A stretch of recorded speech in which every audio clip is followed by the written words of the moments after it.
Inilah kisah Kenshin dan Kaori, seorang pemuda kaya, pria sederhana, yang menyamar jadi cleaning service.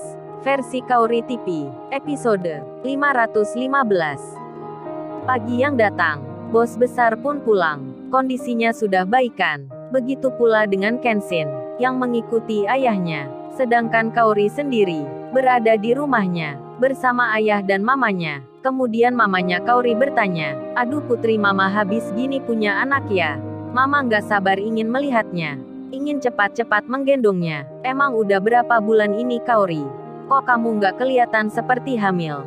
Padahal baru kemarin mualnya. Kamu pun baru seminggu. Minta ini dan itu." Kaori menjawabnya, "Ini udah 3 bulan ma. Kata dokter tadi juga begitu. Kaori mualnya udah lama. Cuman nggak cerita, nggak bilang ke mama." Dan mamanya berkata, "Ya udah kalau gitu. Mama malah senang menunggu cucu mama. Nanti nggak lama-lama." Kaori terlihat masih langsing. Perutnya belum terlihat besar. Mungkin karena postur tubuhnya, yang bawaannya begitu. Dan tak lama kemudian, ada di lain tempat, Magdalia dan Kalia bertemu. Mereka kemarin sudah janjian. Magdalia langsung menyapa, "Hei Kalia, kamu makin cantik aja Kalia." Kalia pun menjawabnya, "Kamu juga cantik Magdalia. Kapan nih aku dikenalin calonnya? Katanya kamu akan menikah." Magdalia membalasnya, "Oh itu entar aja ceritanya. Oh ya sekarang kita mampir di kafe itu. Kita ngomong-ngomong sebentar. Aku ingin banyak bertanya ke kamu." Kalia pun mengiyakan. Lalu mereka hendak masuk ke dalam, ke tempat kafe yang dituju, yang hanya satu-satunya berada di jalan itu, yang begitu nampak modern. Ketika itu Kalia dan Magdalia masing-masing memakai mobil mewahnya. Mobilnya pun diparkir di halaman depan, di tempat VIP. Ketika itu, mereka juga melihat ada mobil mewah yang lainnya, yang bermerek Ferrari, berhenti pula di sini. Magdalia dan Kalia sedikit bertanya, "Milik siapa ya mobil ini? Kok ada mobil Ferrari?" Kemudian tak menunggu lama, Magdalia dan Kalia masuk ke tempat kafenya. Saat berada di dalam, mereka berdua pun melihat orang. Ada 2 perempuan, yang berpenampilan menarik, pakaiannya seperti orang kaya. Magdalia dan Kalia melewati. Mereka tak mengenalnya. Rupanya yang dilihat itu adalah Larissa dan Meta, yang di hari ini, di waktu pagi ini, mereka juga sama, akan melihat lahan desa, yang akan dikerjakan. Sedangkan Tuan Sasaki ayahnya, belum terlihat datang ke situ. Dan tak lama kemudian, saat mereka duduk di kursinya, sambil menikmati makanan pesanan, serta minuman yang dibuatkan, Magdalia dan Kalia, serta Larissa dan Meta, melihat televisi yang dinyalakan. Yang berada di depannya, terlihat seorang wartawan, lagi menyiarkan berita semalam. Rupanya itu sebuah rekaman, yang ditayangkan di pagi ini. Larissa dan Meta melihatnya, duduk di kursi sambil minum kopinya. Begitu pula Kalia dan Magdalia, yang melihatnya juga. Saat itu tengah malam, di jam 1 yang begitu gelapnya, nampak wartawan itu menghentikan seseorang. "Mas tunggu. Ini saya mau tanya." Terlihat Iwan dihentikan, sedang membawa barang. Begitu pula Kenshin di belakangnya, yang memikul kardus di pundaknya. Kenshin terlihat samar-samar oleh kamera, karena berada di kegelapan. Lalu wartawan itu bilang, Mas gimana keadaannya para korban? Apa mereka sudah mendapat selimut dan makanan?"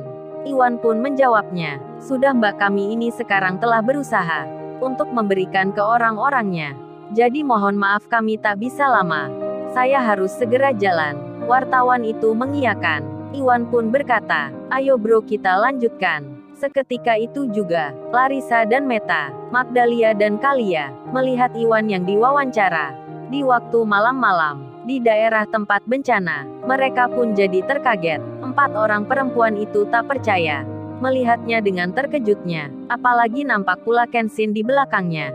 Larissa pun sampai berdiri, mendekat ke layar TV, ingin mengulangi lagi, melihatnya kembali. Magdalia memperhatikan, begitu pula Kalia. Mereka jadi bertanya, ada apa memangnya? Kenapa wanita itu ke situ? Kemudian Larissa langsung bilang pada Meta temannya, "Hei Meta, apa kamu lihat sendiri tadi? Bukankah itu Iwan, cowok desa yang kemarin, yang kita ada di tempatnya? Dan apa kamu melihat juga, kalau di belakangnya ada mas itu, yang bernama Kenshin? Kok dia ada di sana? Membantu korban bencana. Apa aku salah menerka? Meta pun menjawabnya. Iya Larissa, aku tadi juga melihatnya. Meski ada di belakang. Aku yakin itu tadi Mas Kenshin. Larissa dan Meta menyebut nama Kenshin. Magdalia dan Kalia mendengarnya. Tentu saja mereka terkejut jadinya. Dua wanita yang berpenampilan menarik.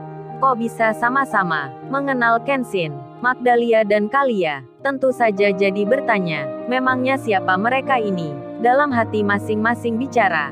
Penasaran dibuatnya. Sementara itu, Kenshin sendiri masih bisa menyempatkan untuk menepati janji. Apalagi ini hal yang penting, yang menyangkut banyak orang, tentang pembangunan masa depan.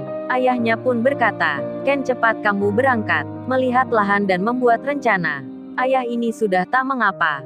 Dan ingat pembangunannya nanti, harus dibuat tahan gempa. Biar kalau ada bencana, bangunan itu masih berdiri. Kenshin pun mengerti, ayahnya itu mengingatkan. Dan kini, Kenshin bersama pegawai ayahnya, lagi dalam perjalanan, menuju ke lokasi desa, tempat yang akan dibangunnya. Kemudian Larissa pun duduk kembali. Lantas bicara dengan Meta lagi.